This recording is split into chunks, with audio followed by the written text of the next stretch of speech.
Hello guys, कसे आहात तुम्ही सगळे? आय होप सगळे मजेत असाल. तर आजची रेसिपी आहे, मी आज छानपैकी असा खाजा बनवणार आहे गाईज. पावसाळा सुरू झाल्यापासून आहे ना, मला खूप क्रेविंग्स होतात. सगळ्यांबरोबर असं होतं का मला नक्की सांगा. आता रोज रोज तिखट खाऊन कंटाळा आला आहे, थोडं जरा गोड खाऊया म्हटलं.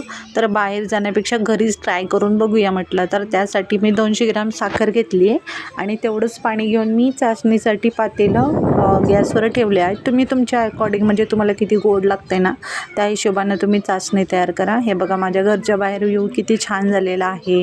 मस्तच, खूप छान वाटतं असल्या वातावरणात. आणि महत्त्वाचं म्हणजे क्रेविंग्स पण वाढतात. इथं बघा, माझी चाचणी छान म्हणजे तयार होते की नाही, मी बशीत पाणी घेऊन बघत आहे. चिकट झाली तर समजा तुमची चाचणी तयार झाली. इथं माझी चाचणी तयार झालेली आहे गाईस. त्याच्यामध्ये मी थोडंसं वेलची घातलेलं. इथं मी मैद्याचं पीठ मळून घेतलेलं. त्याच्यामध्ये फक्त मी मीठ थोडंसं आणि एक चम्मच तूप घालून पीठ घट्ट मळून घेतलेलं. इथं मी गोळे केले छोटे छोटे आणि एकसारख्या पोळ्या लाटून घेतल्या. प्रत्येक पोळीवर मी थोडंसं तूप असं पसरवून त्याच्यावर थोडं कॉर्नफ्लॉवरची स्लरी असं लावलेली, जेणेकरून चिकटू नये. असं मी एकामागे एक प्रत्येक ह्याला सेम हीच कृती केली. आणि मग छान असं त्याला कट केलं. बघू शकताय तुम्ही, छान असं मी त्याला कट करत आहे.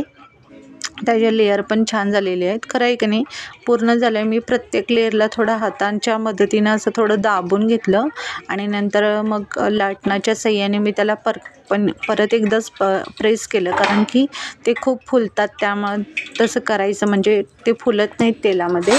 आता तेल माझं छान गरम झालेलं आहे. मी सगळं असं स्लो ह्याच्यावर तळून घेतलं आहे गॅसवर गाईस. बघू शकताय माझे ते खाजा तळून झालेले आहेत.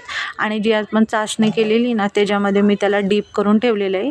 एक 10 मिनटं तरी साधारण ठेवा, म्हणजे जेणेकरून पूर्ण असं गोड त्याच्यामध्ये मिक्स होईल. इथं बघा, मी त्याला जाम लावत आहे, कारण लहानपणी मी बघायचे ना बेकरीमध्ये असं लाल काहीतरी असायचं त्याच्यामध्ये.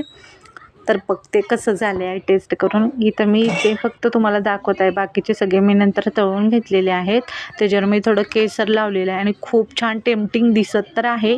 खाऊन पण सांगते कसं झालेलं आहे. तर इथं मी अर्धं खाल्लं, मला राहवलंच नाही. किती छान झालं. तोपर्यंत माझा मुलगा आला, त्याला पण दिलं. बाय बाय गाईज, तुम्ही पण